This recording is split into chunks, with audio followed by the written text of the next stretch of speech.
This is video 2 in a series called Karma, the book Karma by Besant.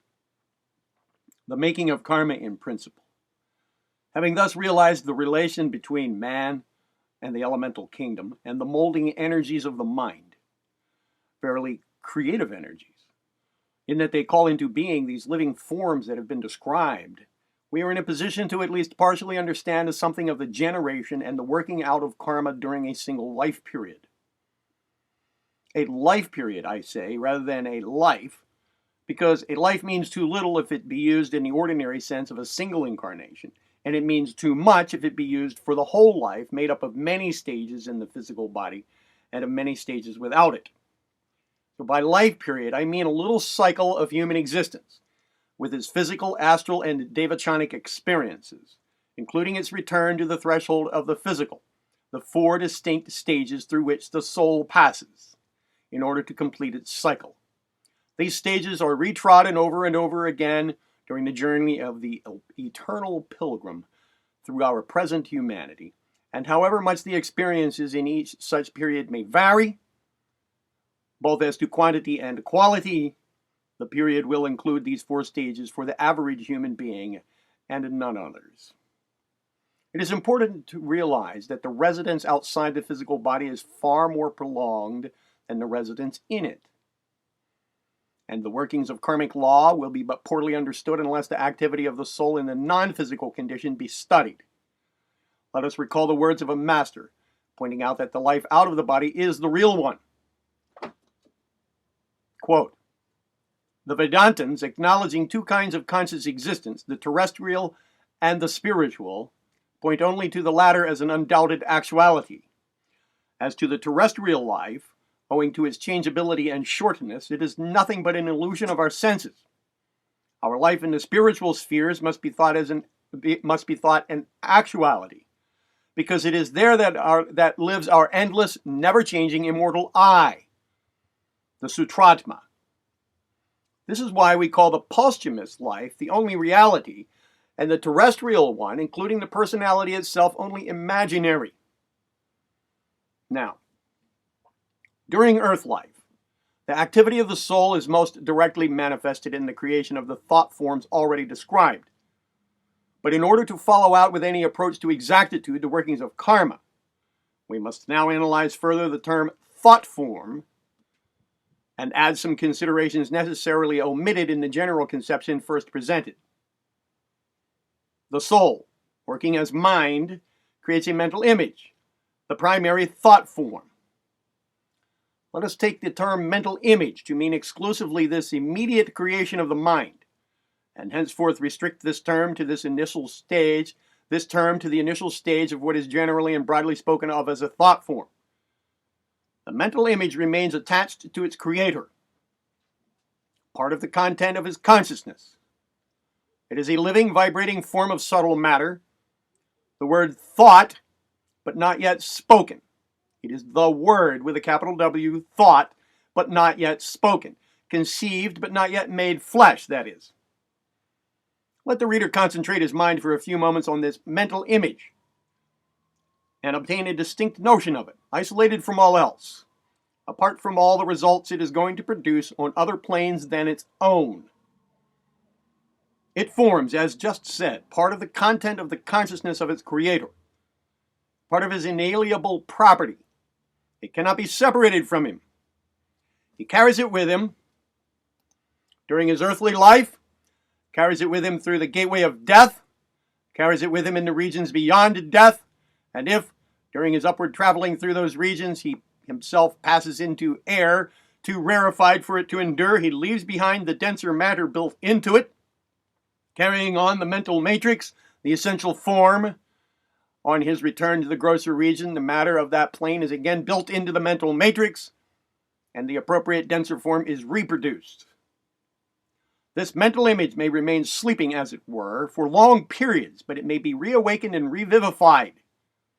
Every fresh impulse from its creator, from its progeny, which will be dealt with in a moment, from entities of the same type as its progeny, increases its life energy and modifies its form.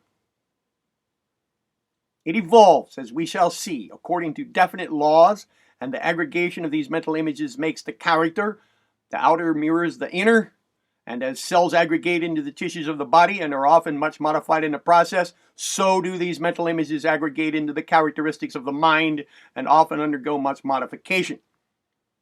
The study of the working out of karma will throw much light on these changes. Many materials may enter into the making of these mental images by the creative powers of the soul. It may be stimulated into activity by desire or kama, K-A-M-A, and may shape the image according to the promptings of passion or of appetite.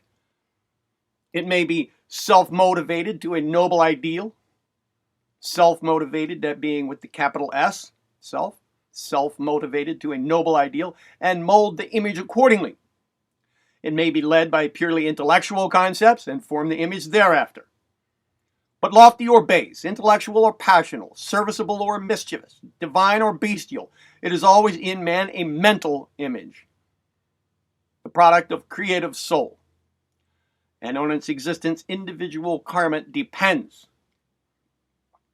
Without this mental image, there can be no individual karma linking life period to life period. The manasic quality must be present to afford the permanent element in which individual karma can inhere. The non-presence of manas in the mineral, vegetable, and animal kingdoms has as its corollary the non-generation of individual karma, stretching through death to rebirth.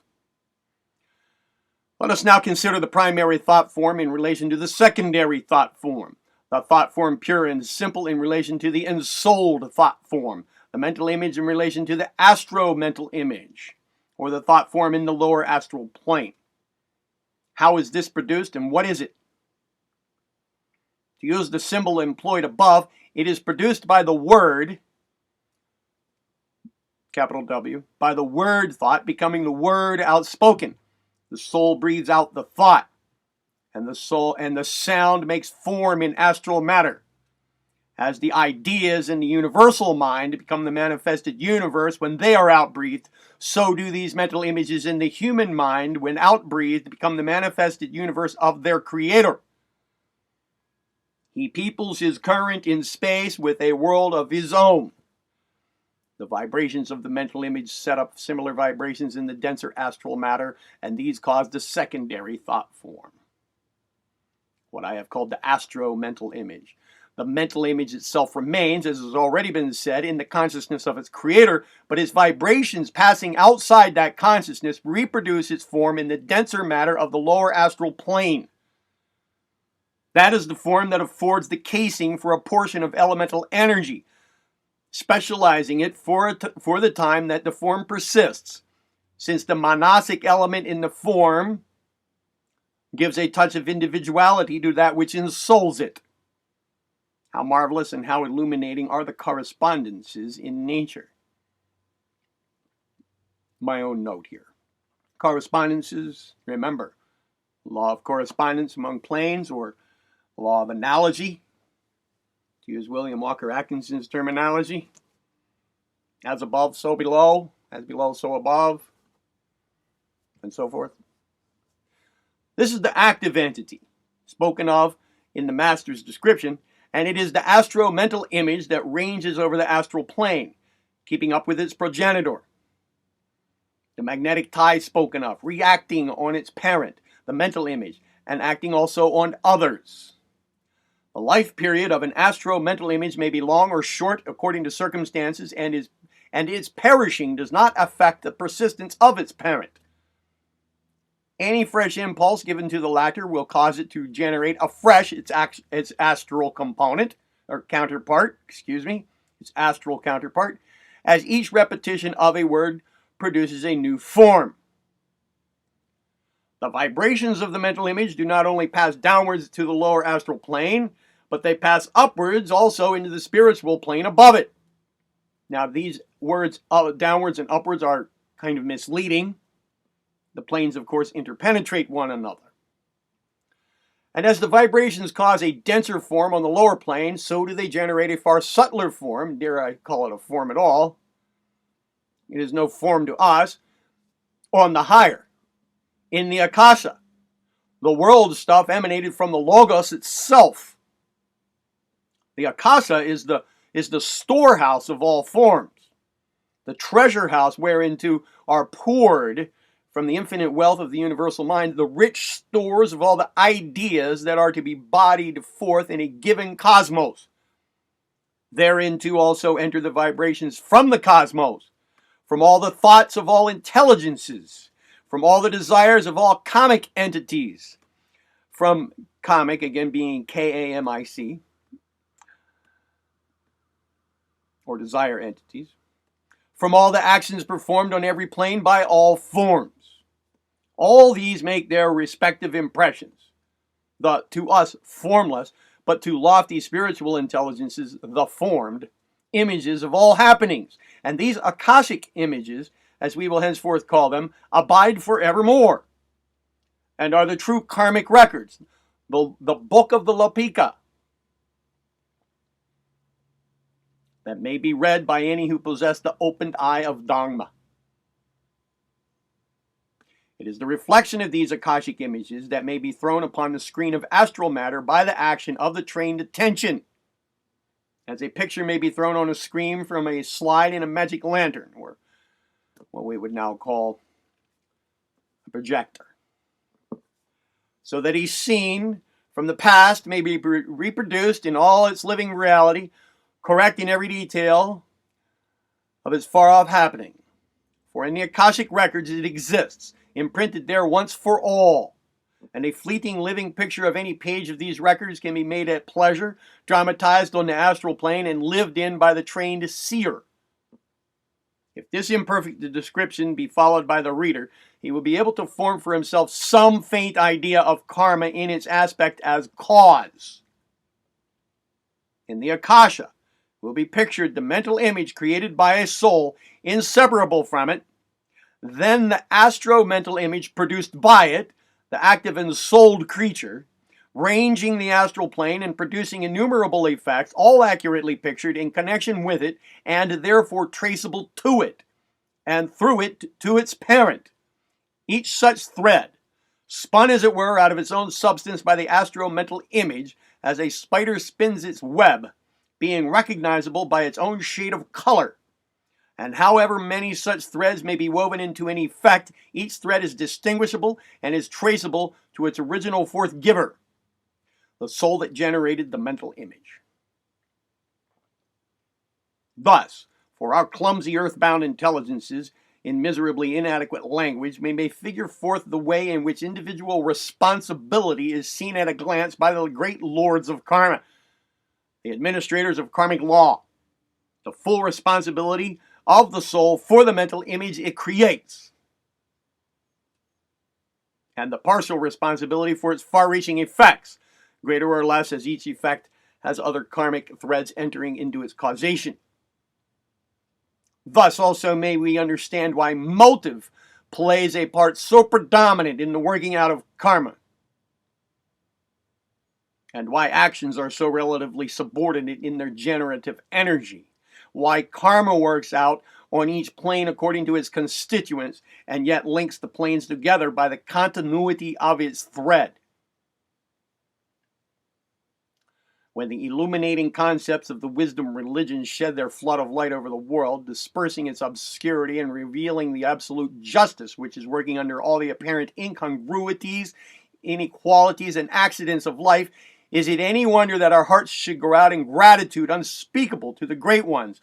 Blessed be they who hold up the torch of truth in the murky darkness and free us from the tension that was straining us to breaking point, the helpless agony of witnessing wrongs that seem irremediable, the hopelessness of justice, and the despair of love.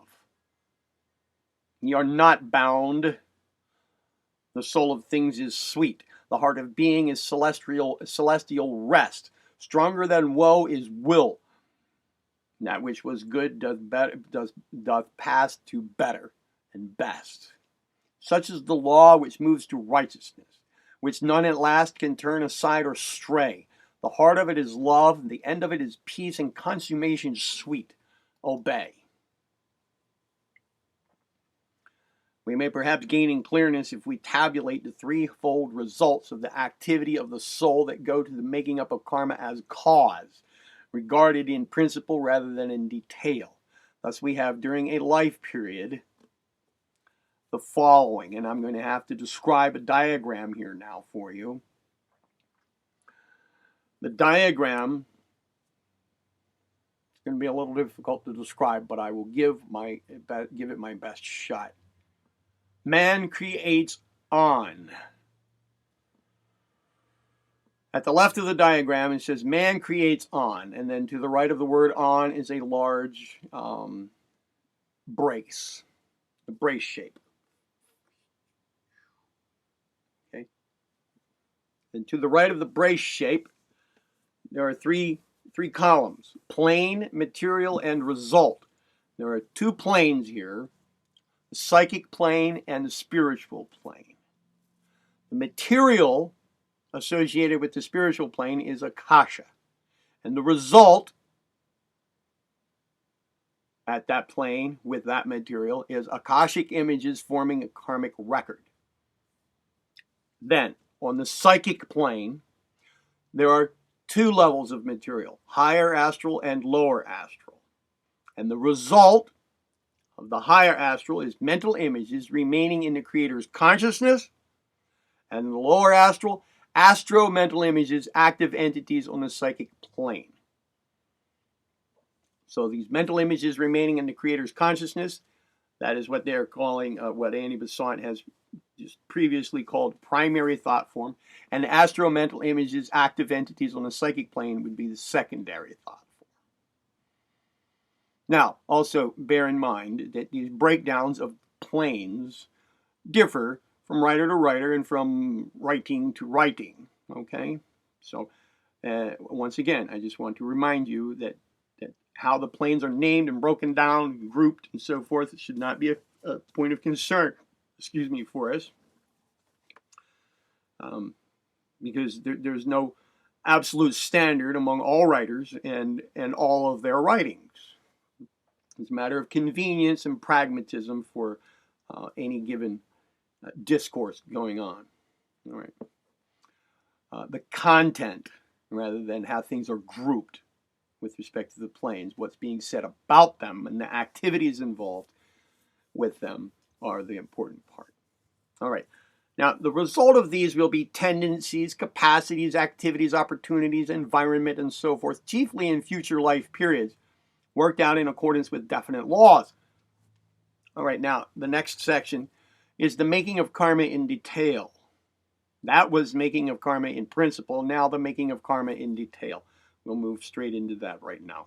The soul in men, the ego with the capital E, the maker of karma, the maker with a capital M, must be recognized by the student as a growing entity, a living individual who increases in wisdom and in mental stature as he treads the path of his Ionian evolution.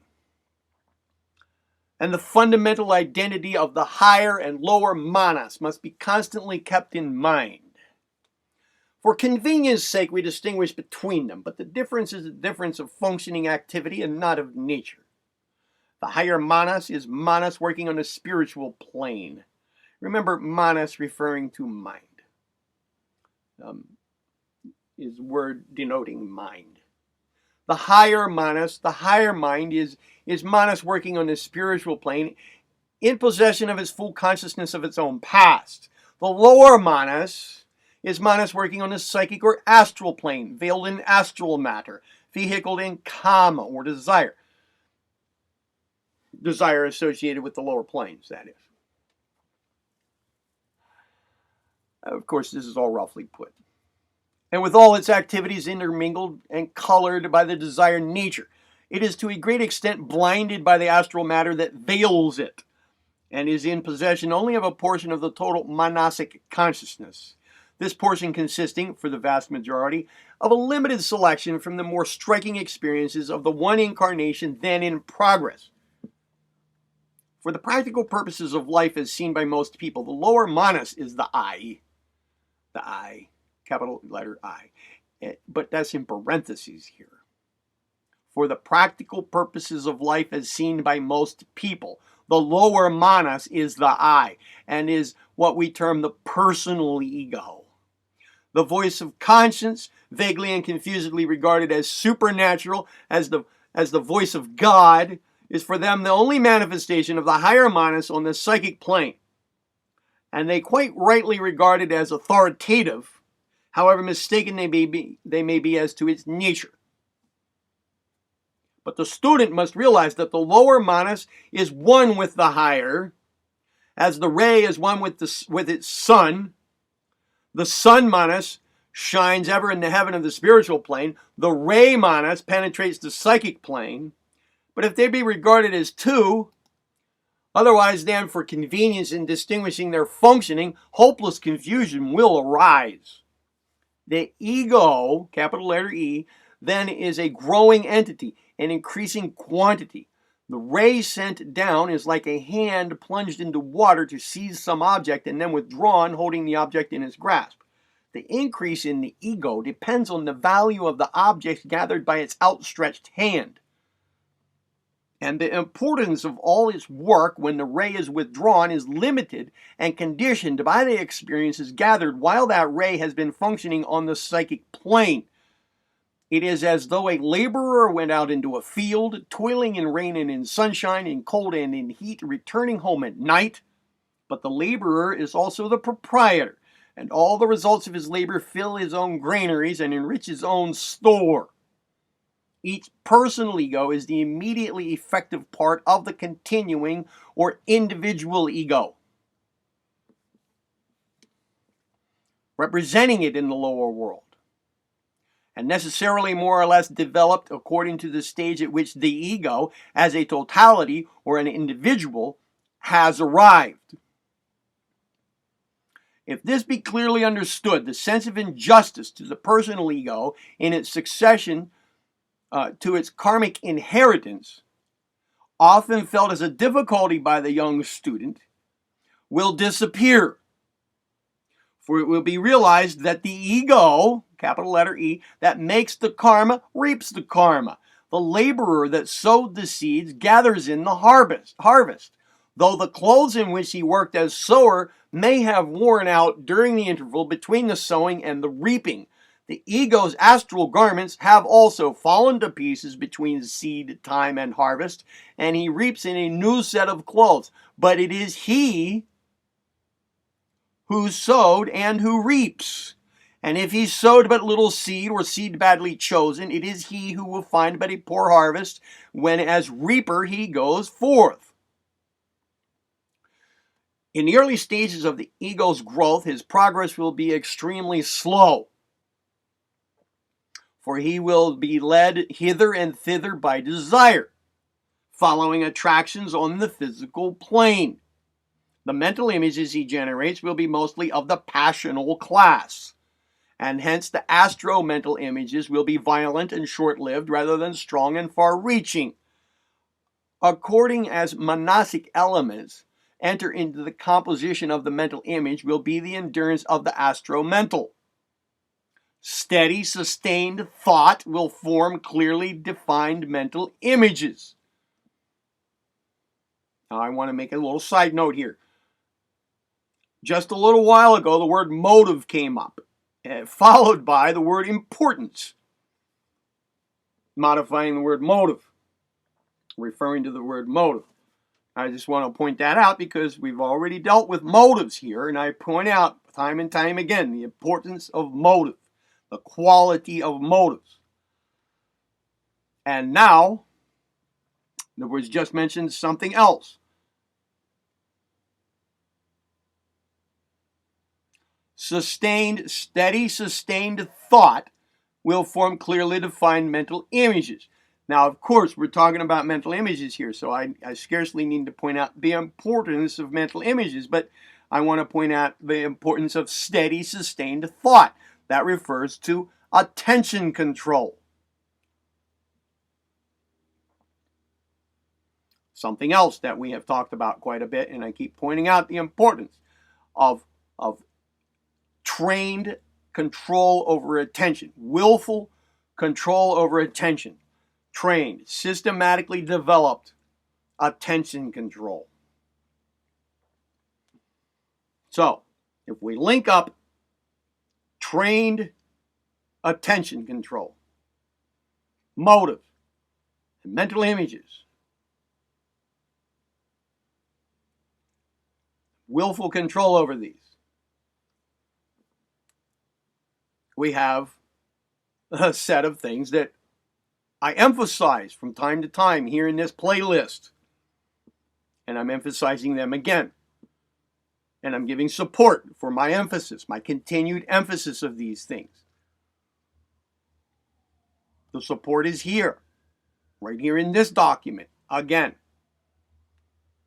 Okay. Where was I?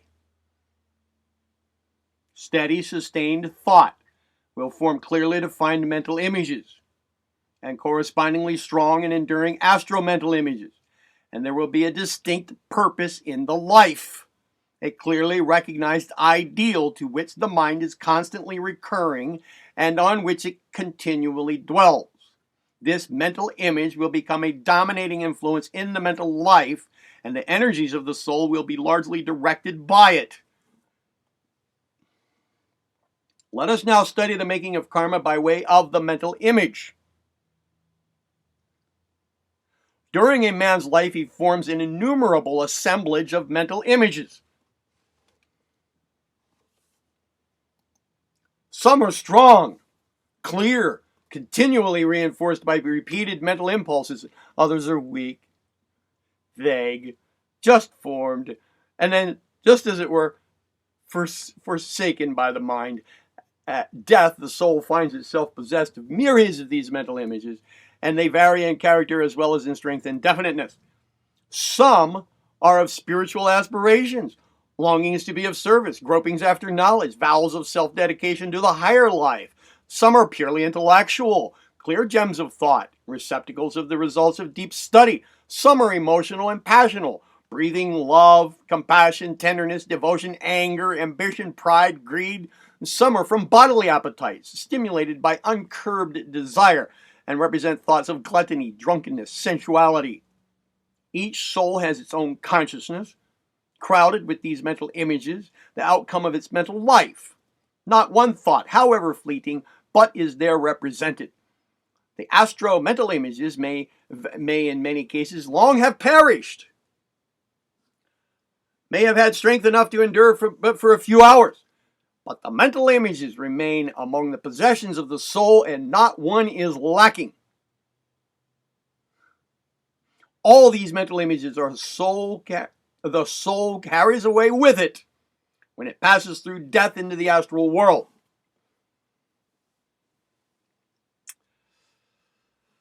The Kama Loka, or place of desire, location of Kama, location of desire, the place of desire, is divided into many strata, as it were, and the soul just after death is encumbered with its complete body of desire, the Kama Rupa. And all the mental images formed by Kama Manas that are of a gross and animal nature are powerful on the lowest levels of this astral world. A poorly developed soul will dwell on these images and act them out, thus preparing itself to repeat them again physically in the next life. A man who has dwelt on sensual thoughts and made such mental images will not only be drawn to earth scenes connected with sensual gratifications, but will constantly be repeating them as actions in his mind, and so setting up in his nature stronger and stronger impulses towards the future commission of similar offenses. And so with other mental images formed from materials supplied by the desired nature that belong to other levels in Kama Loka. As the soul rises from the lower levels to the higher, the mental images built from the materials of the lower levels lose those elements, thus becoming latent in consciousness, or what H.P. Blavatsky used to call privations of matter, capable of existing but out of material manifestation. The Kama Rupic vesture is purified of its grosser elements as the lower ego is drawn upwards or inwards towards the Devachanic region. Each cast-off shell, a term we've heard here before in numerous places on this channel and in several of the other writings here, as I recall, William Walker Atkinson's The Arcane Teachings, as well as Swami Panchadasi's The Astral World. Those being two books that I have narrated and posted here in my channel. Each cast-off shell disintegrating in due course until the last is doffed and the ray is completely withdrawn, free from all astral encasement. On the return of the ego towards earth life, these latent images will be thrown outwards and will attract to themselves the appropriate karmic materials, which make them capable of manifestation on the astral plane, and they will become the appetites, passions, and lower emotions of his desire body for his new incarnation. We may remark in passing that some of the mental images encircling the newly arrived soul are the source of much trouble during the earliest stages of the post-mortem life. Superstitious beliefs presenting themselves as mental images torture the soul with pictures of horrors that have no place in its real surroundings. If you are familiar with the arcane teachings that I have narrated here in my channel, or even more so in the astral world, you will recognize the reference here. Superstitious beliefs presenting themselves as mental images torture the soul with pictures of horrors that have no place in its real surroundings. All the mental images formed from the passions and appetites are subjected to the process above described, to be remanifested by the ego on its return to earth life. As the writer of the astral plane says, the Lapika, the great karmic deities of the cosmos, weigh the deeds of each personality when the final separation of its principles takes place in Kamaloka, and give it, as it were, the mold of the Linga Sharira, exactly suitable to its karma for the man's next birth. Freed for the time from these lower elements, the soul passes on into Devachan, where it spends a time proportionate to the wealth or poverty of its mental images pure enough to be carried into that region. Here it finds, again, every one of its loftier efforts, however brief it may have been, however fleeting, and here it works upon them, building out of these materials powers for its coming lives. The Devachanic life is one of assimilation. The experiences collected on earth have to be worked into the texture of the soul, and it is by these that the ego grows. Its development depends on the number and variety of the mental images it has formed during its earth life, and it transmutes into their appropriate and more permanent types. Gathering together all the mental images of a special class, it extracts from them their essence.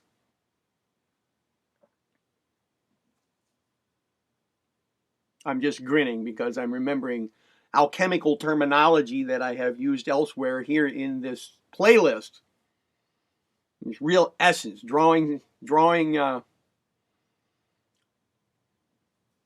extracting the essence from something, getting to the real metal of a thing.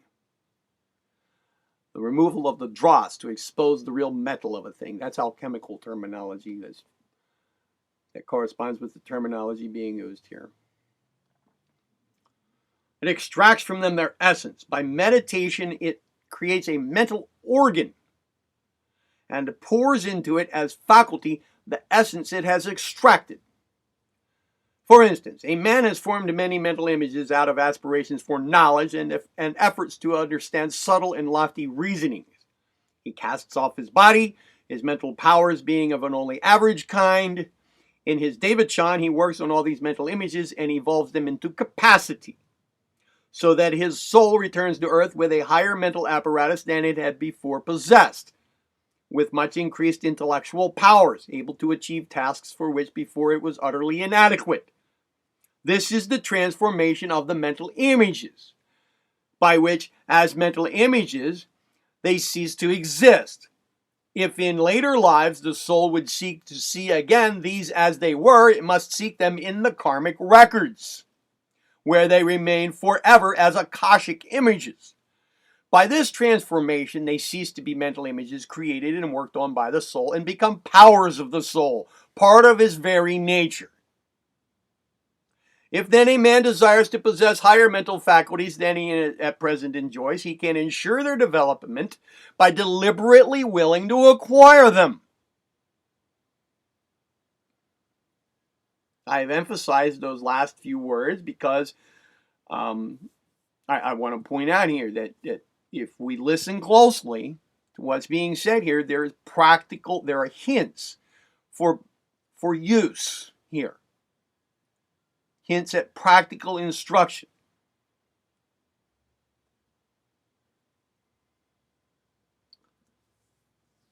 I'll read that again. Try to pick this out, okay? If then a man desires to possess higher mental faculties than he at present enjoys, he can ensure their development by deliberately willing to acquire them, persistently keeping their acquirement in view. For desire and aspiration in one life become faculty in another. How can we use this? How have we been using this? One way already here in this playlist is through the creation and purification of your motives, your motivating goals, and then the continued application of them through daily work with them.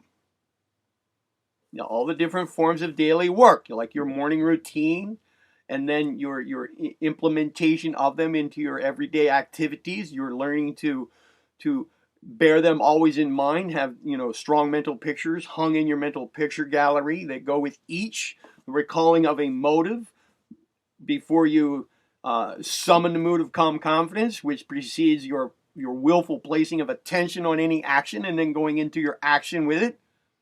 What I call the or MMAA method of action. Motive, mood, attention, action. To be applied all the time with any activity. Motive, mood, attention, action. It's just a very basic method of action. Other things can be built into it, and it should be considered once you get good with each of the component parts of any of these kinds of methods of action. You can build them together into a method, all right? Like a technique is recalling a motive. Your motive work, okay? Another technique is like the calm attention technique and the development of the mood of calm confidence so that you can summon it at will.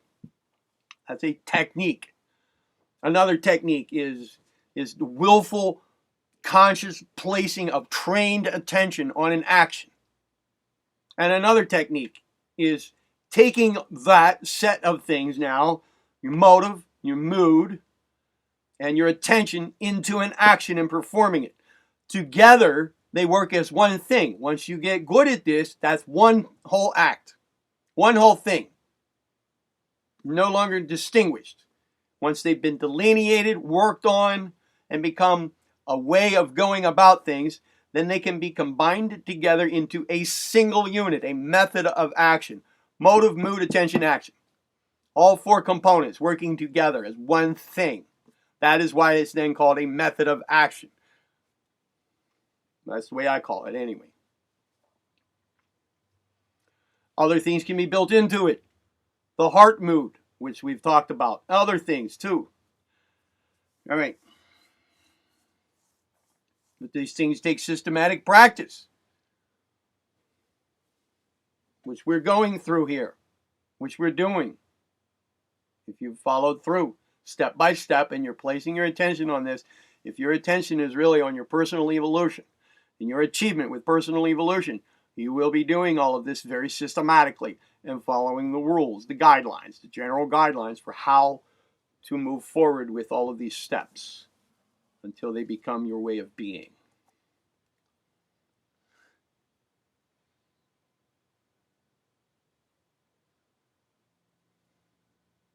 Can ensure their development by deliberately willing to acquire them, persistently keeping their acquirement in view. For desire and aspiration in one life become faculty in another, and the will to perform becomes the capacity to achieve. Haven't we also been calling all of this achievement training?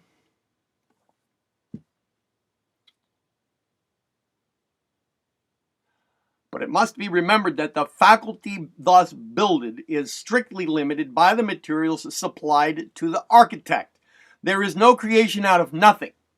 And if the soul on earth failed to exercise its powers by sowing the seed of aspiration and desire, the soul in Devachan will have but scanty harvest. Mental images which have been constantly repeated but are not of the aspiring character, of the longing to achieve more than the feeble powers of the soul permit,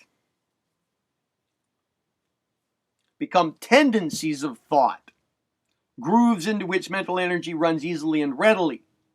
Hence the importance of not letting the mind drift aimlessly among insignificant objects, idly creating trivial mental images and letting them dwell in the mind.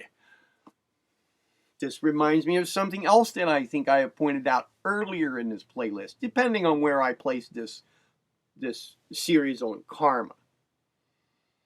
I mentioned something about people saying, well, yeah, I have attention problems. And if I have mentioned, well, maybe you could use some attention training and get some mental control. And then they say, well, why would I want to control my mind? That's just mind control. I want my mind to be free. I want it to do whatever it wants. Well, the untrained, uncontrolled mind will absolutely do just that. It'll go wherever it wants to go. And it's kind of like just idly drifting.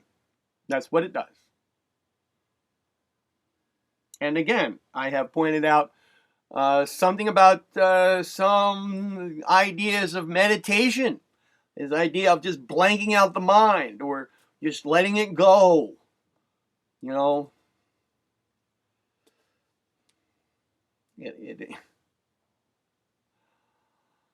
that gets real close to the same thing. The mind just being aimless. Just taking away all ideas of attention and concentration or objects of specific objects of thought. Just take that out of the picture and let the mind just kind of like kind of go blank or drift around like you're letting it get a rest. I don't know. Dangerous territory. These are reasons why. What we're going through here right now is just one approach to explaining why.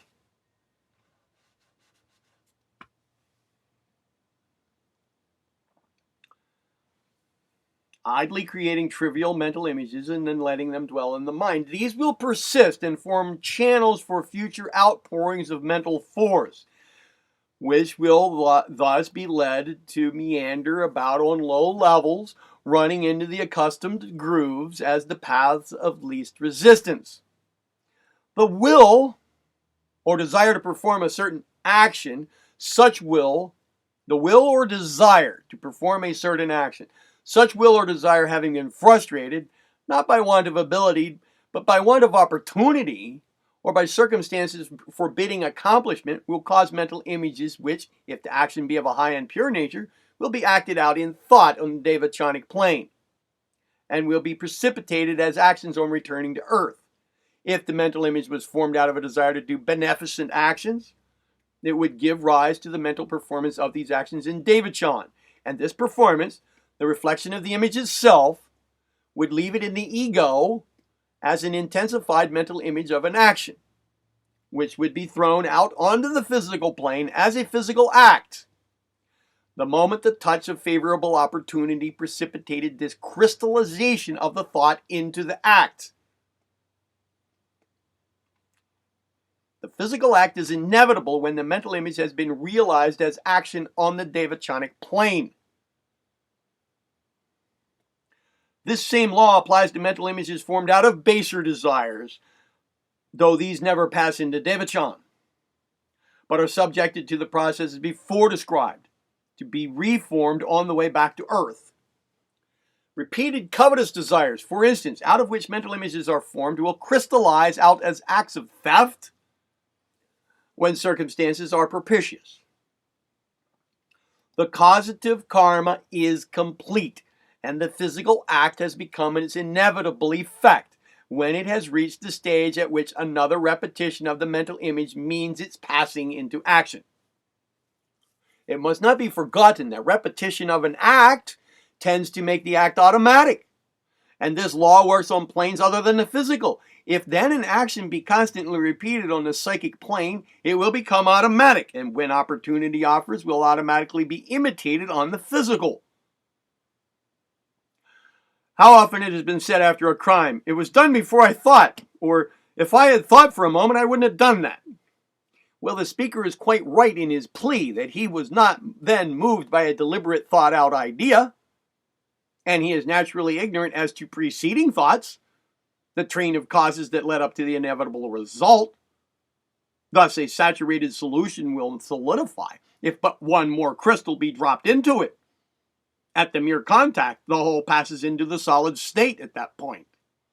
When the aggregation of mental images has reached its saturation point, the addition of but one more solidifies them into act.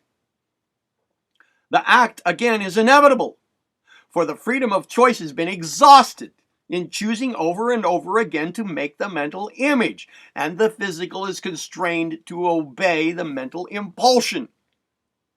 The desire to do in one life reacts as compulsion to do in another, and it seems as though the desire worked as a demand on nature, to which she responds by affording the opportunity to perform.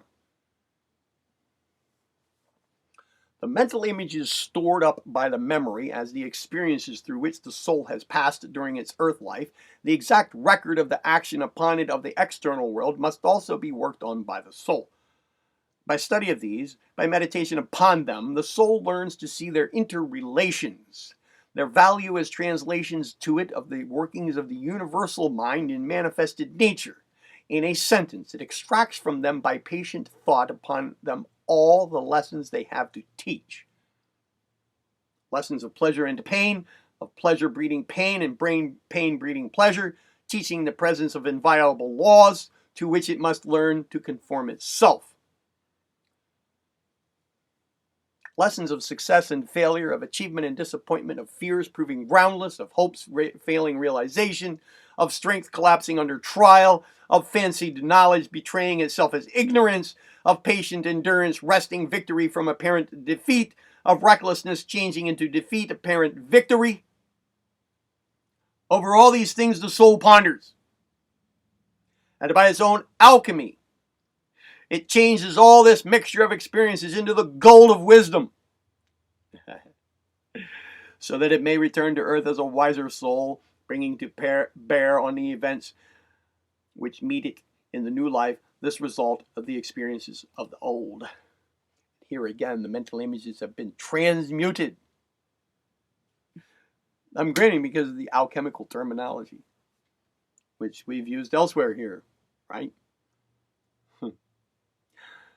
And they no longer exist as mental images. They can only be recovered in their old form from the karmic records.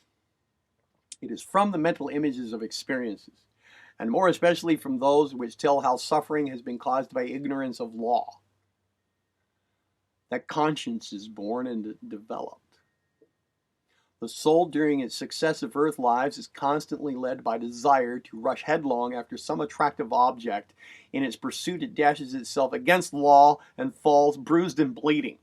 Many such experiences teach it that gratifications sought against law are but wombs of pain. And when in some new earth life the desire body would fain carry the soul into enjoyment, which is evil, the memory of past experiences exerts itself as conscience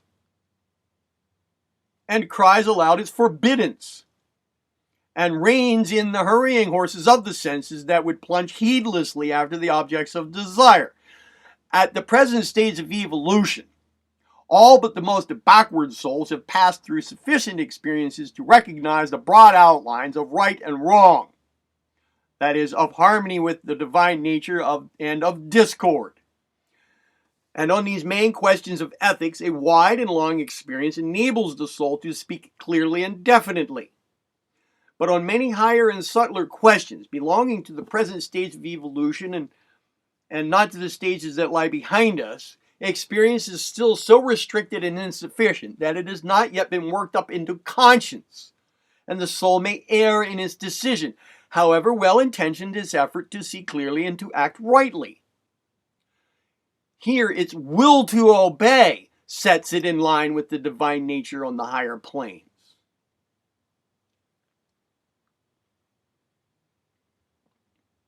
And its failure to see how to obey on the lower plane will be remedied for the future by the pain it feels as it blunders up against the law.